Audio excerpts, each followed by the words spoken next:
to them. Kasi ikaw naman na kanina puro sila ngiti, bukas puro sila iyak.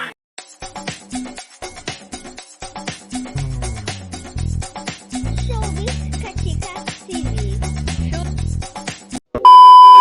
Hello mga kachika! Kahapon nga September 21, 2025 ay very successful nga ang naganap na trillion peso march na ginanap nga sa Luneta kung saan dinaluhan nga ito ng iba't ibang personalidad sa mundo ng politika, showbiz industry at mga normal na mga Pilipino. At ang maganda nga dito ay iisa nga ang layunin ng lahat, kaya naman pantay-pantay ang bawat isa, walang mahirap or mayaman. At matapos nga ang very successful na rally ay kaagad namang sinuyod ni Yorme ang Maynila at chinek up nga niya ang mga na-damage sa property sa Maynila. At napakarami nga talagang nasira at talaga namang vandalism nga ay nagkalat rin. Ito nga ay dahil sa ilang grupo ng mga kabataan kung saan nanira at nanggulo nga sa rally. At kaagad namang pinadakip ni Yorme ang mga ito at pinapanagot nga sa batas. Pero ang pinakamalala nga ay ang ilan sa mga kabataan na inakyat at sinira nga ang traffic light. Doon nga talagang nagalit ang ilan sa mga netizens, lalong-lalo na nga si Yorme Isko Moreno. At ngayong umaga nga September 22, 2025 ay kaagad nga silang nagkaroon ng clean up drive kung saan nililinis nga nila ang lahat ng lugar na nasira, maging ang mga vandalism na nagkalat nga sa public and private properties. Pero talaga namang napakarami nga ang humanga dahil nga sa napakabilis na pag-aksyon ni Yorme.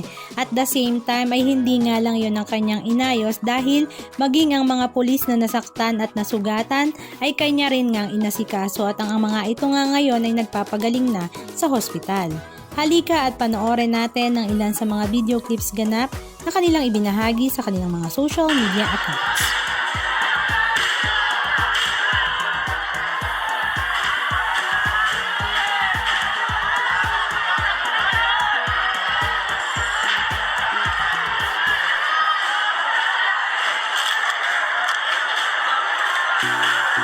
Respect sa mga realista.